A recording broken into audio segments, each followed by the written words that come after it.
Assalamualaikum warahmatullahi wabarakatuh. Saya Nasir daripada Nadicom Digital Sdn Bhd. Pada pertemuan kita kali ini saya nak tunjuk bagaimana cara kita nak tambah titik perpulahan.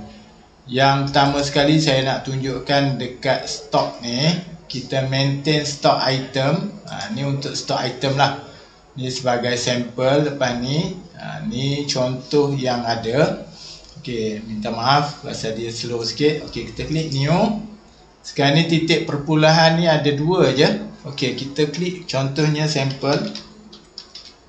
Jadi sampel. Okey, sekarang ni saya save.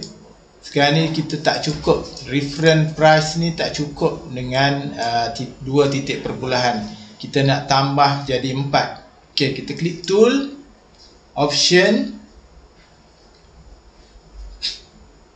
dan kita klik miscellaneous. Miscellaneous, kalau tadi item selling price, kita klik dekat sini. Kita sekarang ni format ni kita tambah sini dua lagi titik perpulahan. Sini pun sama, titik perpulahan 2. Kita enter. Okey, sekarang ni kita enter. Ni number. Kalau kata dia, kalau sini boleh tambah lagi, tambahlah 2 lagi sini. Ni sampel dah ada. Okey, kita klik OK dan kita klik refresh. Tengok dia dah bertambah kat sini.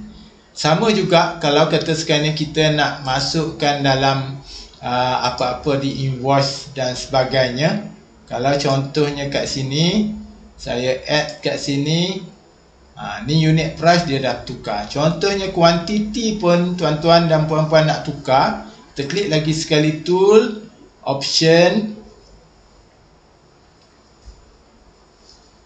Okey, kita klik miscellaneous.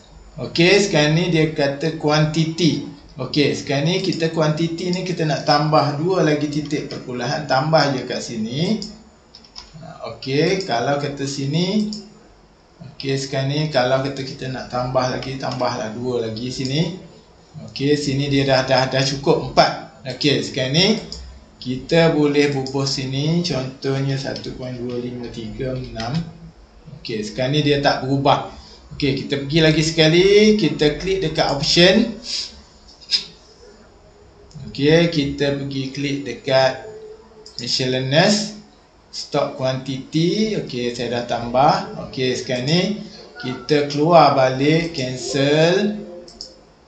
Okey, kita masuk balik dekat invoice, sale invoice. Kita klik new, kita tambah kat sini. Okey, kita nampak dah kuantiti pun bertambah sini. Saya rasa cukup sekadar tu dahulu. Ada apa-apa nanti saya akan update dari semasa ke semasa. Nombor telefon saya seperti mana yang tuan-tuan tahu, 0199699079. Saya Nasir daripada Nadicom Digital Sdn Bhd. Wallahu a'lam. Assalamualaikum warahmatullahi wabarakatuh.